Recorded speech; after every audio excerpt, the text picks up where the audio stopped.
আজকের শীর্ষ 5 খবর।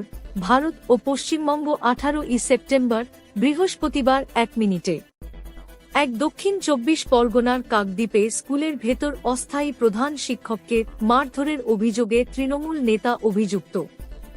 2 পশ্চিমবঙ্গ প্রদেশ কংগ্রেস মুখপাত্র খোঁজার জন্য শুরু করল মুখপত্র সন্ধান প্রতিভা অন্বেষণ কর্মসূচি। 3 ভোট জালিয়াতি ইস্যুতে কংগ্রেস সভাপতি মল্লিকার্জুন খাড়গে নির্বাচন কমিশনের বিরুদ্ধে স্টোনওয়ালিংয়ের অভিযোগ তুললেন। বিজেপি বলল, কংগ্রেস হতাশ। 4 রাহুল গান্ধীর অভিযোগ, কংগ্রেসের শক্ত ঘাঁটিতে পরিকল্পিতভাবে ভোটার লিস্ট থেকে নাম বাদ দেওয়া হয়েছে। 5 প্রধানমন্ত্রী নরেন্দ্র মোদী নেপালের প্রধানমন্ত্রী সুশীলা কার্কির সঙ্গে কথা বলে শান্তি পুনঃপ্রতিষ্ঠার প্রচেষ্টায় ভারতের সমর্থন জানালেন।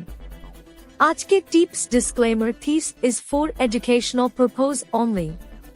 বৃহস্পতিবারের পোশাকের রং, আজ পরুন হলুদ বা সাদা রঙের পোশাক, এটি সৌভাগ্য ও ইতিবাচক শক্তি বাড়ায়। আপনি প্রতিদিন রাত 8টা পর্যন্ত এই খবরটি পাবেন।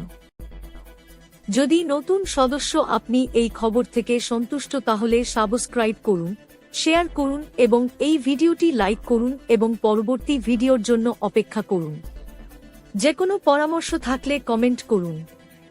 Facebook, Twitter, Instagram, YouTube, WhatsApp, Telegram, website এবং হিপিতে আমাদের অনুসরণ করুন। দেখার জন্য ধন্যবাদ। বাংলা নিউজ আপডেটে আপনাকে স্বাগতম। এটি আজ কি বাত বাংলার ইউনিট।